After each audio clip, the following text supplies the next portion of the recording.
You clicked on this video because you're probably really over living with your roommate, or you think that living alone is going to cost you a lot, so you're kind of on the fence. Before you jump into conclusions, make sure you watch this video until the end because I'm going to explain to you why living alone actually can save you money, and I'm going to go through 4 reasons why I believe that is. Now, if you're probably wondering how I can actually give you these tips, well, I live in New York City and I live alone. I actually used to have a roommate, and when I lived in other big cities like San Francisco, I actually had a roommate as well. So these are all my experiences combined together, and these are my tips on why I actually think living alone does save you money. Now, quick tip, I would stay until the end because I'm saving the last 4 tips that you probably don't really think about till the end. So make sure you stay till the end if you want to definitely avoid those mistakes to save you money and also avoid costing you more in the future. So let's get into it. Okay, so the first reason why living alone is actually going to save you money is because difference in lifestyles. Now, I know that when you're looking for a roommate, you typically try to find someone that shares a similar lifestyle with you. In fact, I'm sure you guys are typing those Facebook profile messages or on Craigslist like I have, talking about how like you love bachelor night and sometimes you do wine Wednesday and you love brunch with avocado toast, and you're hoping that you find a gym partner. But unfortunately, all those high level things doesn't mean that you're gonna find someone that's totally aligned with your money habits. So for instance, like I could find someone that might share the same living lifestyle as me in terms of they don't like hosting parties at the apartment. They like to have fun, but they don't like to bring the party home, is something that I would always write in my summary. Or they would say like they want a roommate that is in a professional job, but that's like so vague. You don't actually go into the details of like things like, for instance, if your roommate wants to buy cable, for instance. So in one of my previous living situations, my roommate was pretty old school and wanted to have cable. And the funny part was she never even watched TV, and even if we did, it was like literally something that you could probably stream on demand on like Hulu or Netflix or YouTube or something like that. So I didn't really understand why we had cable, and the cable bill definitely added on, and it was probably an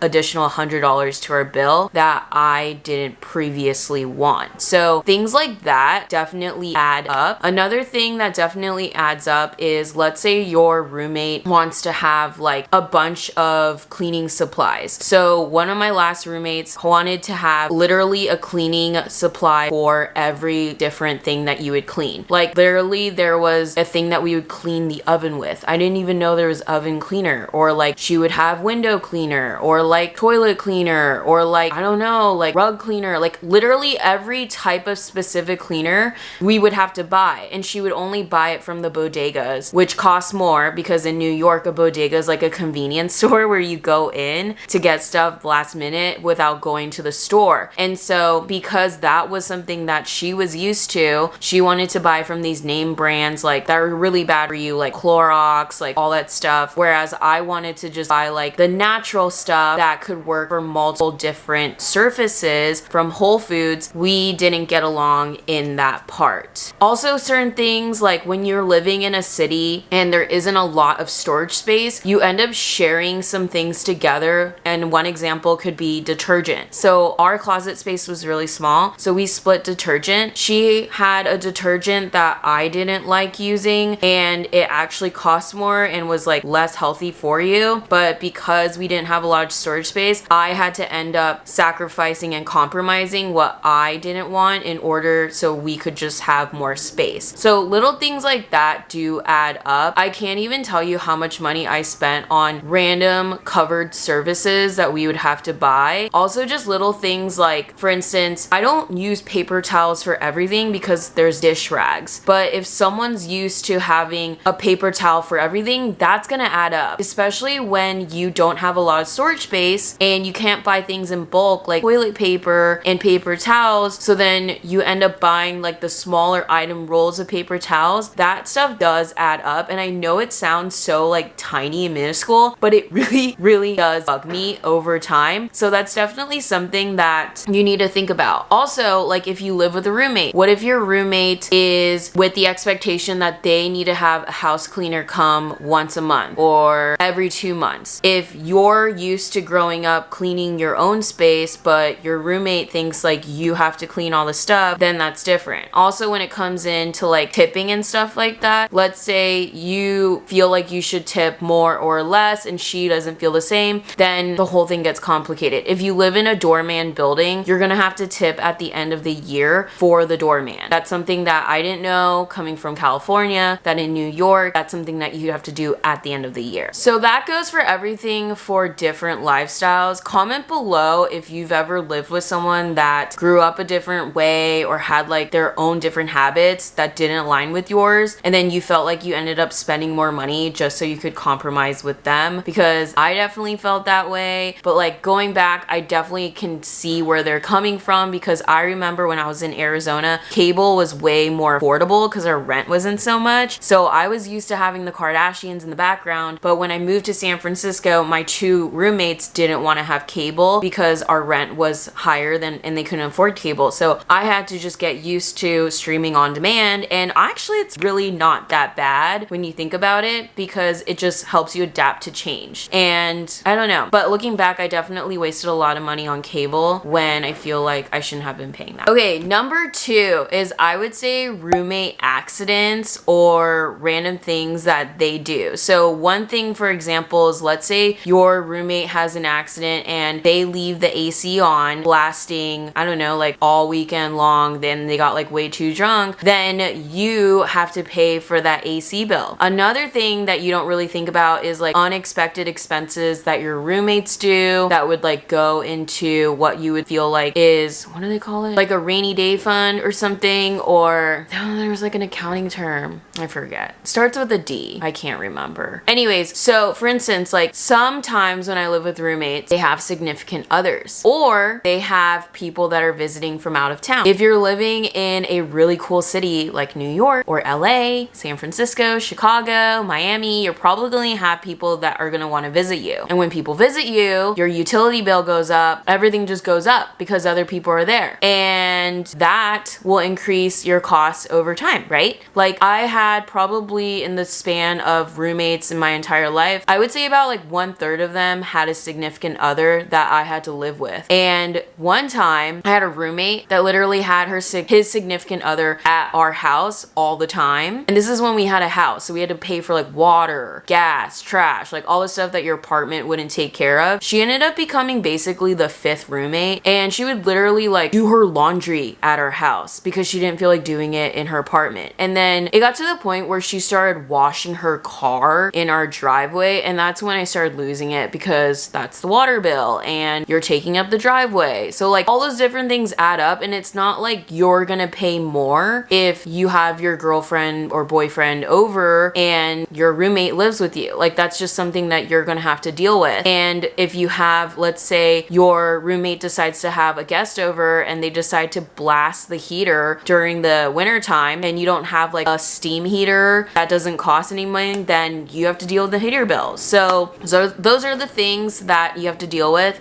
if you have a roommate. I feel like this video is sounding super negative, and I'm sorry if it is, and maybe this video should be like titled like grievances of living with a roommate, but this is like really helpful for me to just get out. And if you like this type of content, make sure you give it a like so I know to make similar videos, and if you don't, then we just won't ever talk about this again. But the next thing that I want to talk about, number 3, is going to be health. So your health in this year, whenever you're watching it, so important, right? So when I was quarantining with my last roommate in New York, we decided, yes, we were gonna like take like social distancing seriously. She decided that it was okay to revisit communication with her ex-boyfriend, who she talked so much crap about, and she would still hang out with her ex-boyfriend, which means that she would leave the apartment and then go out like during the peak times, March and April, and then go to his place and then take Ubers to get back. But then I wasn't allowed to do anything. Like if I like walked my dog out, like she would be like yelling at me to like take a shower, wash my clothes, and like sanitize and like Clorox everything. But I thought it was hypocritical that like she could go and like go to her ex-boyfriend's like across town. I just felt like if you're going to go do that, then you should just stay at his place, considering he has his own apartment and it's bigger. But because you guys can't get along, I have to deal with it. And if I get sick, then I could get really sick with you know what and end up in the ER, and that's gonna cost me thousands of dollars.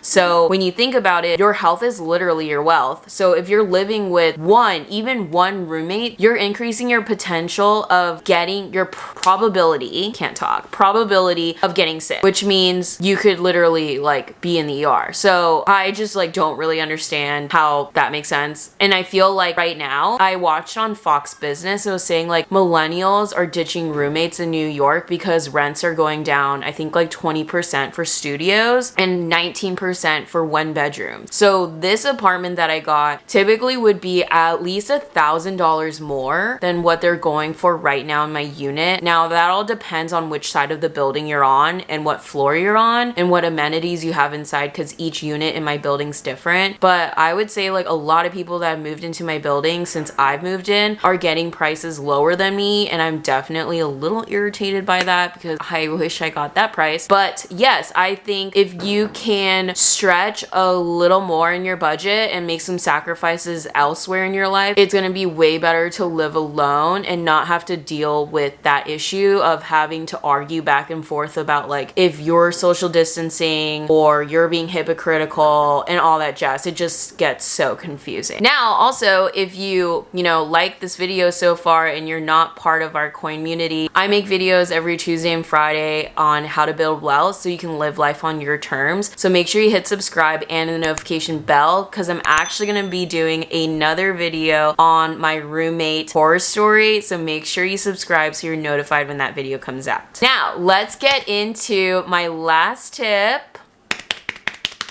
You will save so much time. So when you're living with a roommate, let's say like for instance me, like I make videos, right? So it's super awkward. If you guys make videos, you know this, it's really awkward filming in front of other people. Even if you're in your room, they can hear you and they know like you're filming, and it just feels weird. Like I just can't film. I feel like I can't be myself and film when I know someone else is in the apartment and could potentially hear me. Like I just feel really awkward about that.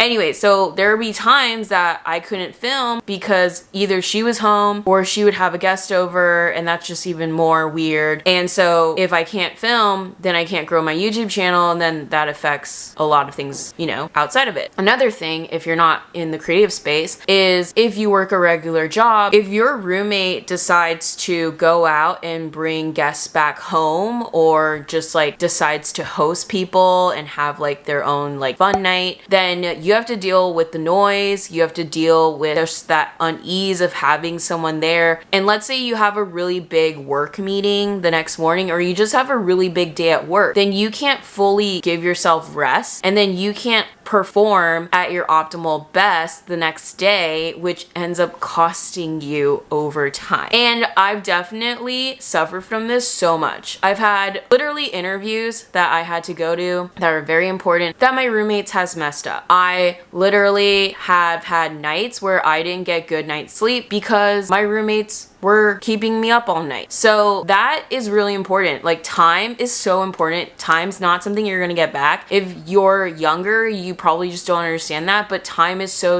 important. So I would say the reason number 4 of why you should live alone is because you will have more precious time to focus on the things that you want to get done, especially if you have really big goals, or you just want to get stuff done and not have to be bothered by a roommate, then you should live alone. So those are all my 4 reasons of why living alone saves you money. If you like this type of content, make sure you give it a thumbs up. And if you miss my other videos that talk about rent and living in New York City, I'll put the tags over here so you can check them out, and also in the description below. Make sure you hit subscribe and the notification bell so you're notified when my new video comes out about my roommate horror story. Thank you so much for watching, and I'll see you guys next time. Bye!